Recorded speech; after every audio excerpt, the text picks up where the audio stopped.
वेश आहे त्याचा। आज आम्हाला संत तुकाराम महाराजांच्याच भाषेत सांगावे लागेल, भगवे वस्त्र परिधान करणारा हा संतच होत नाही, तो कुत्राही असू शकतो आणि रामगिरी हा कुत्राच आहे।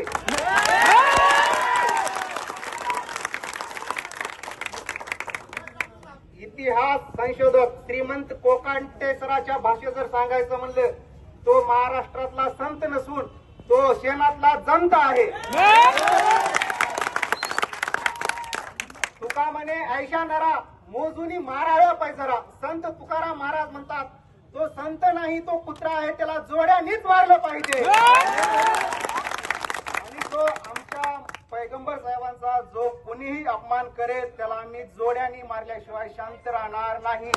सकल मुस्लिम समाज, सकल महाराष्ट्रामधला मुस्लिम समाज आम्ही जोड्यानेच मारू। आणि रामगिरी हा संत नसून तो जंत आहे, तो भगवाधारी कुत्रा आहे हे मी म्हणत नाही, हे संत जगद्गुरु तुकोबा राय म्हणतात। आणि आज तुकोबा महाराजाच्याच शब्दात बोलण्याची आम्हा मुस्लिम समाजावर वेळ आली आहे।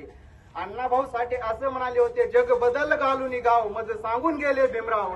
अण्णाभाऊ साठे बाबासाहेबांना गुरु म्हणायचे, बाबासाहेब महात्मा फुलेंना गुरु म्हणायचे, महात्मा फुले शिवाजी महाराजांना गुरु म्हणायचे, शिवाजी महाराज संत तुकाराम महाराजांना गुरु म्हणायचे आणि संत तुकाराम महाराज संत कबीरांना गुरु म्हणायचे। जय जिजाऊ, जय किसान, जय संविधान।